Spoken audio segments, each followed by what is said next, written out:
ต้นมะฮุงนางฟืดขึ้นแล้วบ้านนี้เป็นหมากในกระซ้ำสกินบ้านนี้จ้า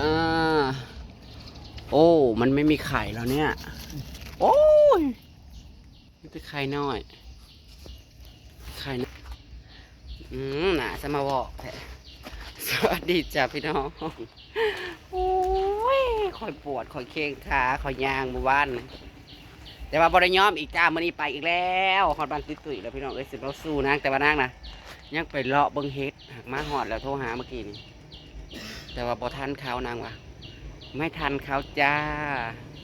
ไปเบิ้งเฮ็ดหม่องที่เขาเห็นมันเป็นกระท่อมแน่นอนนั่นแหละบ่ทันเขาจะไปแต่ดึกเพื่อเขาจะไปเยื่องเอาคุณสิมาปนไข่กินซะก่อนพี่น้องเอ้ยก่อนสิไปก็ได้ก่อนจะไปหาหน่อนะคะเราก็จะไปหาบางทางนี้เพื่อแบบเจอเฮ็ดน้ำอีกทั้งไถกาเฮ็ดคนนั่นดิมันอยู่ในต้นมันเอง มันเคยออกอยู่ได้มองนั่นนะ หน่อไม้ในนี่ก็บ่ออก เนาะ เนาะ เฮ็ดมันเคยออก เพราะว่าซับเอาไปแล้วมันบ่ออกเฮ็ดคนนั่นน่ะมันคนๆน่ะนี่แหละสิมาปนไข่กินก่อนพี่น้องเอ้ยใส่น้ำปลาน้ำปลาน้ำนี่ แล้วมันบ่ให้กินเลย สิดาอติก็ลงมาแล้วส่วนสองข่าวนะว่าไปดองไปแดงเพราะใช่ไหมนะปนไข่นี่แหละพี่น้องง่ายๆออกมาจะติดข่าว สบายดีเด้อพี่น้องเอานั่งคือได้หัวพักโขงมาหัวหนึ่ง เมื่อนี้เขาสิไปพี่น้องเอ้ยไปหาหน่อไม้หวยคอก วันนี้สิไปหาหน่อไม้เด้อพี่น้องละกาดหาหน่อไม้ก็หาทุกอย่างนั่นแหละที่เห็นอยู่ในป่าเนาะของป่าสิเป็นดอกกระจงแก้วเฮาก็สิเอาเบิดเฮาก็สิเบิ่งเฮ็ดนํพี่น้อง ยังก็จริงมันอยู่ในหัวยังอีพุกอีพิกจ้ะนะปีน่ะเลยไปปีนั้นน่ะมันมีอะไร ข่อยสิเอามาเฮ็ดกินพี่น้องถ้าไปเจอรอบขนาดป้อยผายพี่น้องเรายังอีนั่นล่ำหัวอีขมูกนั่นเขายังเอาไปเพาะอยู่ในคอนโดเราว้าหัวบางงามมันหยอดบางงามมันเขาก็ยังเอามากินพี่น้องเขาว่าแสบกระดอเขาว่าทางลาวเขานั่นมันสิเริ่มจ้างหายแล้วพี่น้องบางคนก็ยังกินอยู่บางคนเขาก็บอกกินจังเสียนายเลิกกินเขาก็เลิกกินคือตุยนี่ก็ย่านขั้นคอเพราะนั้นพวกขั้นใดฮะเอามาเขาเฮ็ดกินน่ะแสบแต่สำหรับข่อยคู่มือนี่ก็ยังกินอยู่แม่ข่อยก็ยังกินอยู่ทั้งบ้านข่อยนะเขายังกินกันอยู่เวลาเขาป่าอย่างที่เขากาดสีเอามาพี่น้องท่านใดเคยกินเนี่ยพี่น้องเอามาเห็ดจังใดกินส่วนสำหรับข่อยนะบางคนเขาก็เอามาหนึ่งในพี่น้องหนึ่งกระแซแอบหนึ่งใส่เฮ็ดใส่นู่นใส่นี่หรือว่าเอาขาแกงก็เอามาแกงใส่จิปโปมใส่ยุจีใส่หน่อไม้แต่ส่วนมากเขาสิแกงใส่หน่อไม้เด้อพี่น้องแซ่บแกงใส่หน่อไม้แล้วก็ กินไข่ต้มจะไม่แห้งง่ายเลยเพราะมันดีเนาะ สะออนทั้งบ่าวน้อยบ้านหน้านะพี่น้องข่อยสะออนปี๊ดเราลงมือขึ้นนี่ขีบนั่นเฮ็ดปวกสมาดอกใหญ่กระดอกพี่น้องซ้ำขามันน่ะซ้ำโปมือโปรตีนมีแต่ดอกใหญ่ๆเฮ็ดพอกาเฮ็ดพอหนังนั่นบ้านหน้าเตยนั่นปี๊ดพี่น้องสมาโพดแต่ทั้งเขาได้กินแต่หัวปีแท้ ไปได้นี่พี่น้องมันจำพอนนี่บ้านนาเตยนี่ บัดทางเฮามันคือนาดออกหรือว่ามันหลักออกว่าต้องเบิ่งนำเฮาไปหาหน่อไม้มื้อนี้เฮาต้องหารอเบิ่งนำเฮาว่ามันต้องออกนั่นแหละอ่ะ ไข่ ควรไปหลับกันมาล่ะ นางไปเสาด้วยจับมันนี่หมูว่าในนางบอกเลขพี่น้องมันออกเลขหมูบริสุทธิ์จ้านางเศษหา เฮ้ยมื้อนี้ถือกล้องฝนใส่ฟ้าสโลงสั่นๆ อายุ ตายเอาอีกกุกอ่างทางใจเห็นดอกหนึ่งเจ้าก็คือบ่ห้องนั่งตั้งกล้องแล้วก็นั่งให้มันได้สักหลายนาที ไปบังเห็ดข้าวได้นี่เราต้องเลยประทานข้าวแล้วก็ได้ไปฮอดปุระกับปืนเลยซะ ข้าวแล้ว เอาแล้วเห็ดข้าวในกล่องหินไงไปประทาน โอ้ยอีหยังสมาเอาไว้แท้ มากินปนไข่ มากินปนไข่พี่ มาจำไป เอาข้าวนี่เฮ้ยพอเจ้ามาแน่นบอลลง เย้ย เอาก็ได้อีอยู่ตะหวาล่ะผู้ที่แกงใส่หน่อไม้คุณเด้นั่งก็ได้หลายอยู่นี่นะ เฮ้ยตับไปหน่อยต้องเวลามันเมา อืม เฮ้ยตับไปหน่อยต้องเวลามันเมา ดอกงามได้พี่น้องเบิ่งแน่นั่งได้ดอกงามได้นี่ เฮ้ยตับปะอยู่บ้านน่าเตย นะเบาหน่อยบ้านนะ ปะเฮาก็ไปสู่เบาหน่อยวันหน้าปะเฮาทำเนียนๆไปสู่เบาหน่อยวันหน้า งั้นจานเดียวจ้าเฮ้ยเจ๊ ปีดนางไปผู้เดียวเจะเป็นเก่ง เจ๊ไปเอาข้าวนะ ดอกงามกระดอ อืมแกงเฮ็ดหน่อไม้เฮานี่ยังเหลือแกงเฮ็ดในเมื่อวานนี่พี่น้องเอ้ยแต่ว่ามันไม่มีไฟอุ่น กินมันสดๆนะเอาบอกมาให้นะครับ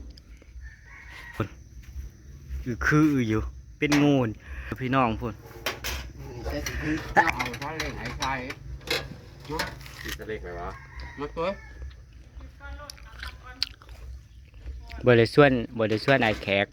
ช่วยเพิ่นที่บ้านข่าว อ๋อ โทรศัพท์เมื่อวานเพิ่นที่บ้าน เด็ก ข่าว ไปทางไหนเท่านั้น เจ้าสิพาไปทางใดซะ ไปยังขอบ หมดครอบโลด แต่ว่ามีเฮ็ดโบสกระสิท่านก็เลย ถ้าดีไปทางหัวข้อของนี่นะถ้าเล่นว่านี่นะ มันคือบ่กรอบอีกหน่อย ถ้าลูกเจ็บดีระยะไปลูกทั้งหมดครับ มันสุกแล้วมัน มันเป็นจาว มาเด้อพี่น้องเอ้ยกินข้าวเด้อ มันมากินข้าวสาวน้ำกันมาแม่นเจ้า มา ยังบ่ทันแหละ โม โมงซ้ หมูจำเห็ดมันบ้างหัวหมูคนไทย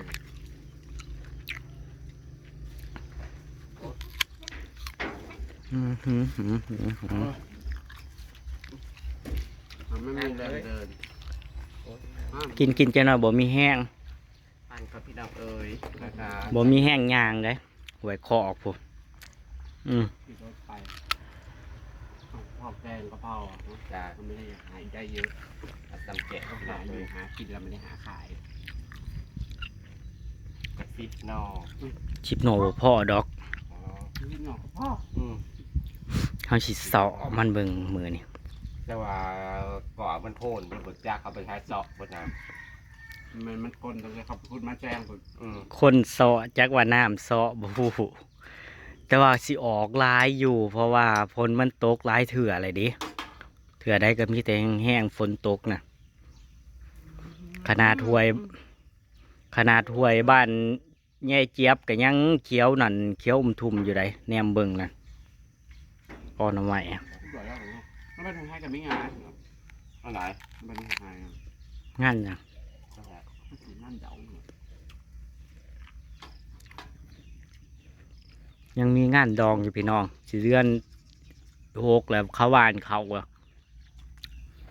นั่นเดาเดินพกพกลงหนา เอาผัวลงนา มาเห็ดนา อืม พวกเดินพกพวกมาเห็ดนา ถ้าผู้ใดเอาลูกเอาถ้าผู้ใดเอาผัวถ้าผู้ใดเอาเมียเดือนหกนี่พี่น้องป้าคือสิแบบเนาะไปถึงหน้าลายเฮ้ยเคยไหมขมักขม่ำได้เฮ้ยพอเท่าต้องเบิ่งขนาดใดพอเท่าไม่เท่าเบิ่งช่วงนั้นได้เฮ้ย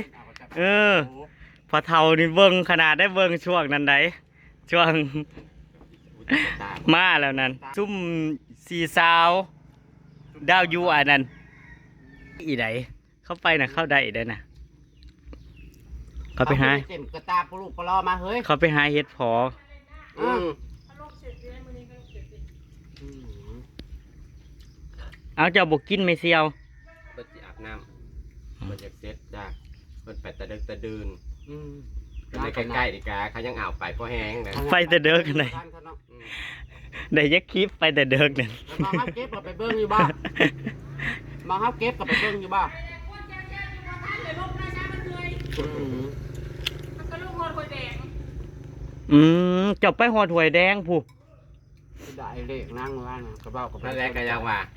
บ่ได้เอาอันตัวนั้นนะพูดไปเล่งแต่อีห่านอนครึ่งนึงตัวนั้นนะ อีห้ายี่อ่ะพวก โอ้ยอีอ่ะนะอีอ่ะกูเจอคน เบิ้งยังนะ3เลขแต่3อัน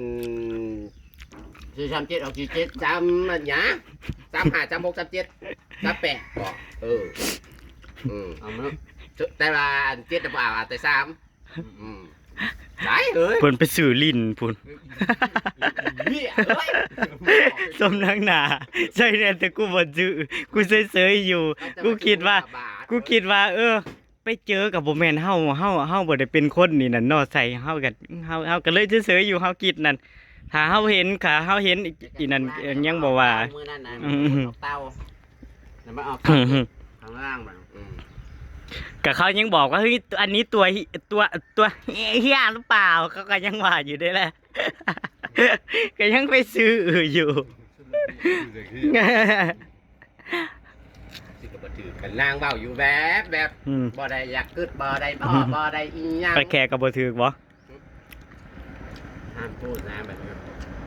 พูดอะไร ห้ามพูดชื่อเขามาหาอยู่หากินเด้อ ไผ่ ยา เอาไข่เราเอาซื้อไข่มาหากินเราไม่ได้เอาซื้อไข่มาหากินบ้าบอหรือเปล่า ว้าว ถ้าเสือมันก็บ่มีเทศอยู่นั่นซื้อคนเดียวบ่เสือเบิดประเทศโอ้ยบ้าบอบ่บ่แม่นนายพจน์ใดบ้าบ่สุมาสำคัญตัวเด้อสุมาคำสำคัญตัวเอง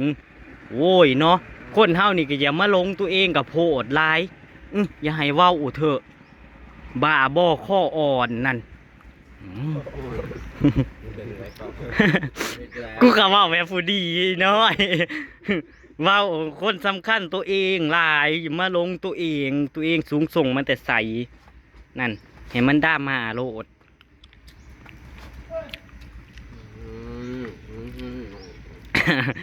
เฮาหมายถึงถ้าคนที่เขาเข้ามาคอมเมนต์ว่าเอาชื่อคนโน้นมาหากินชื่อคนนี้มาหากินบ้าบอบริโอกับเบิดประเทศคือกันแต่วะ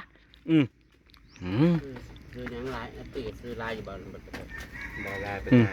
มันอ่ะบ่ร้ายดอกพัวมันผุนร้ายชื่อนั่น สิงกับมี่ ไอกับมี่ แม่ย่ามันหวงกะดอพี่แหงมันมีรถปั่นเขาสัมแม่ย่ามันจะบ่อยากปืนเงียดหน้าขนาดบ่ จาน